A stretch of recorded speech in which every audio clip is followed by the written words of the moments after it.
babe. Yeah. We need to talk. Oh boy. Okay.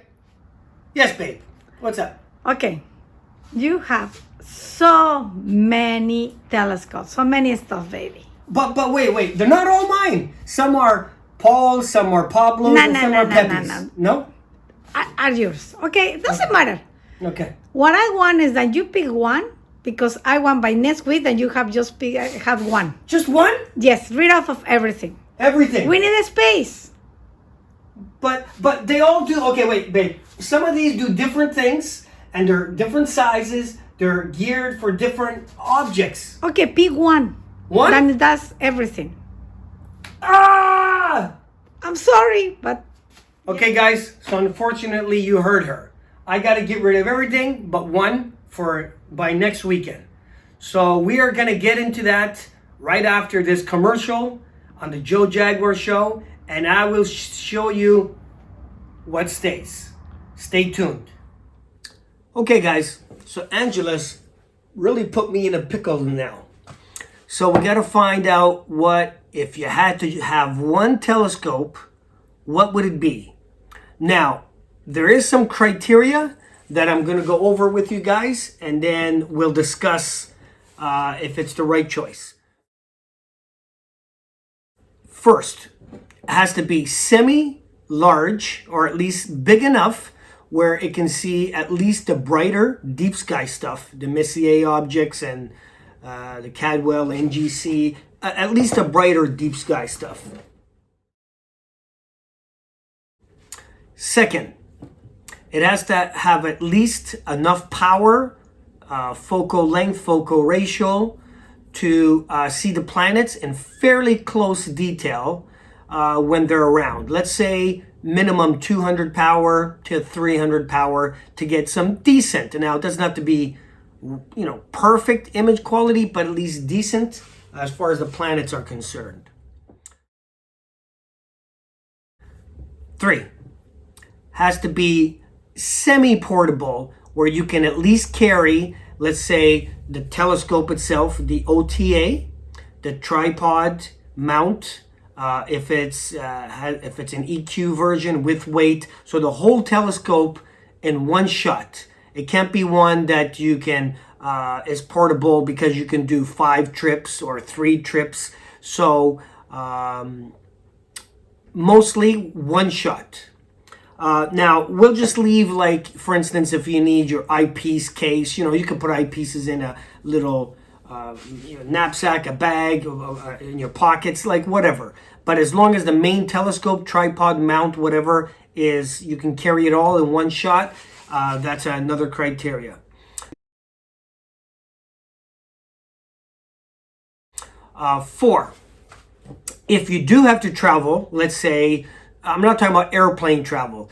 If you do have to travel, and you're going to be going by car, it can't take up the whole car. Okay, so let's just say if you're going with a family of you, the wife, your husband, whatever, and 2 kids, let's say, has to have enough space where you can take your normal camping stuff and a little portion of the trunk for you. And let's put between $1,500 to $2,000 Canadian, okay, around there, because we're looking at the general purpose. If you or most people have to pick one telescope to do all that, again, and maybe, okay, I'm gonna also throw this next part in.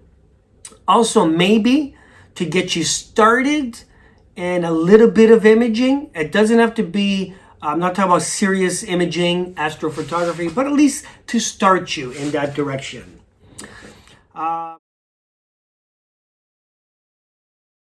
Okay, next thing has to be wide enough that you can also capture most of the deep sky objects. Again, the big extended objects, like maybe M31 is pretty big. I'm not sure about the Pleiades, because it's going to have to be then something like an F5 and F4 to capture the Pleiades. But let's just say wide enough that's going to capture most of the stuff out there. I would say like maybe 97% out there, like the Andromeda, double cluster, those big things. There's not too many scopes that is going to capture the Pleiades in full frame, maybe the North American Nebula and the Pelican Nebula. There's so much huge stuff out there, but at least a general where you can make a wide field of view.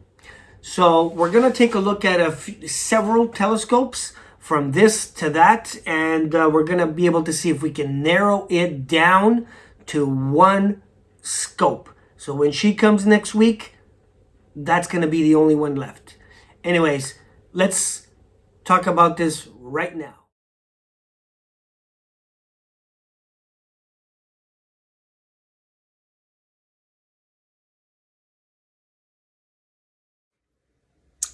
Okay, so the last criteria is going to be have some type of tracking.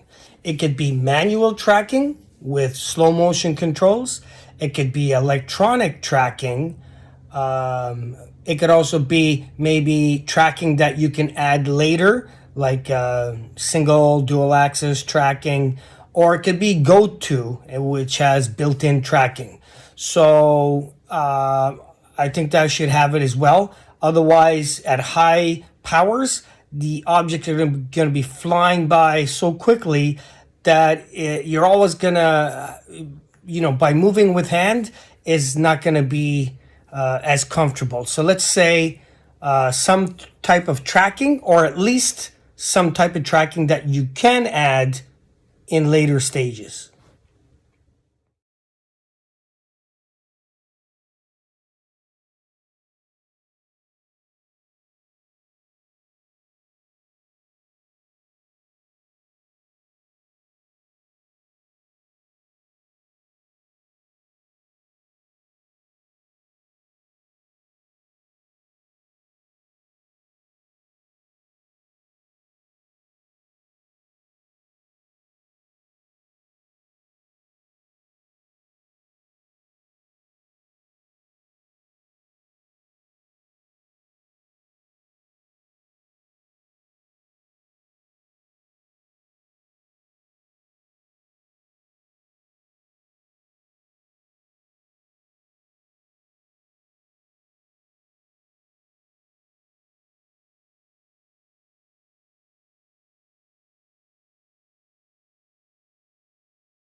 Hey guys, okay, so let's go over this list here.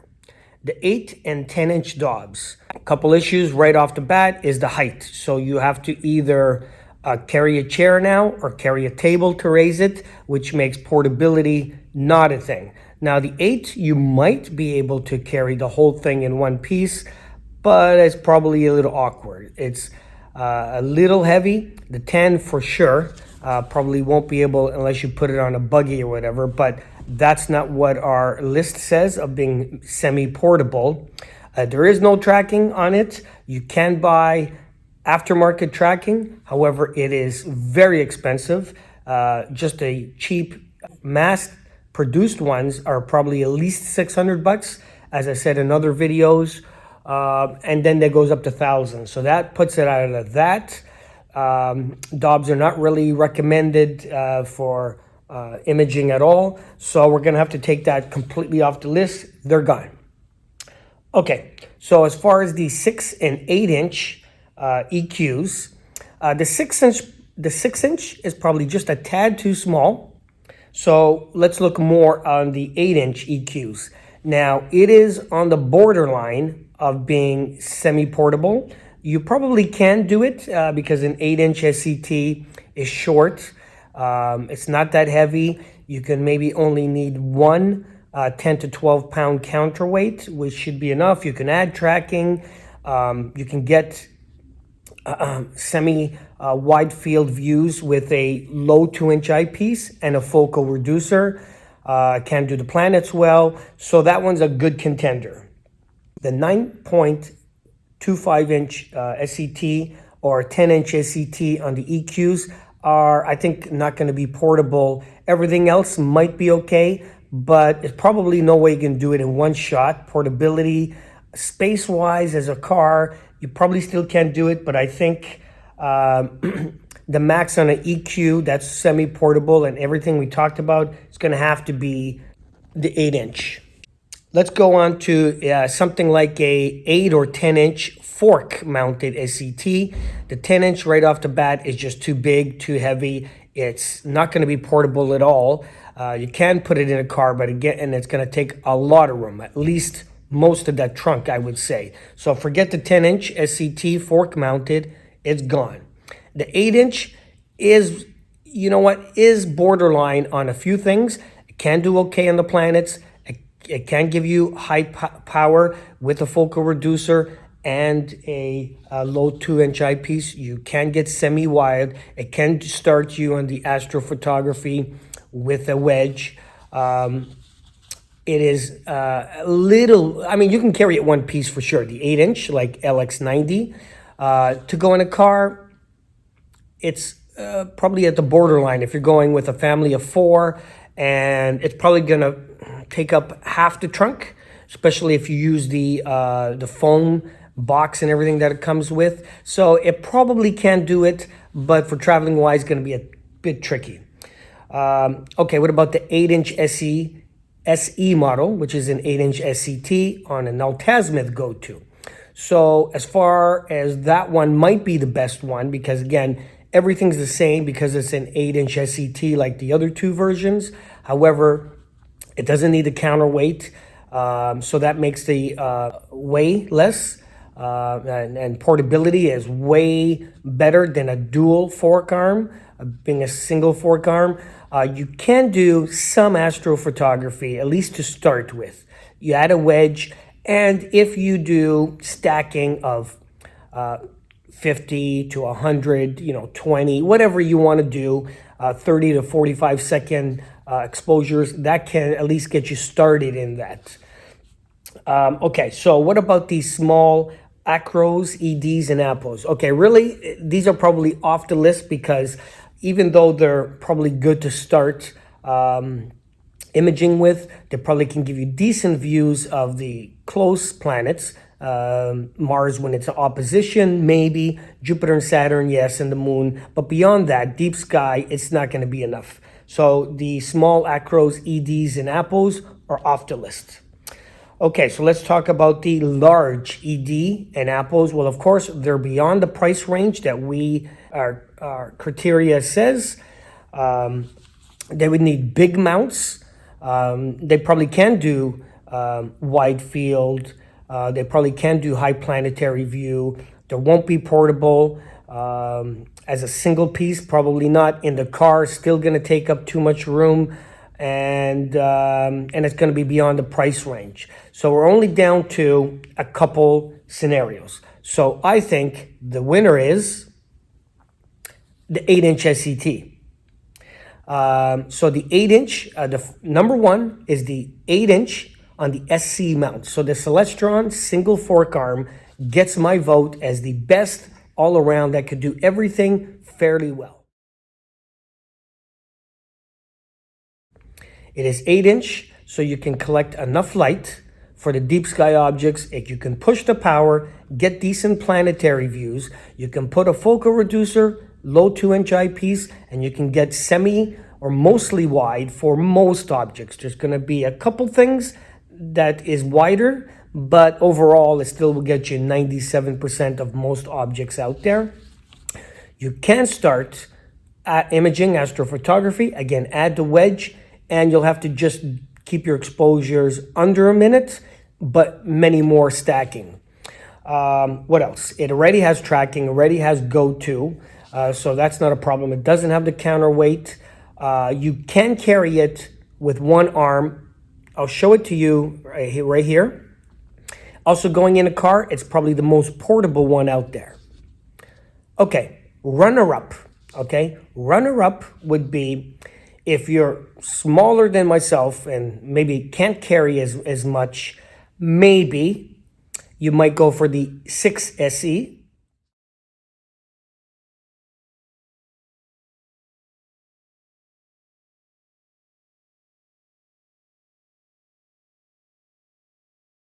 The EQ version is going to weigh more than the SE model.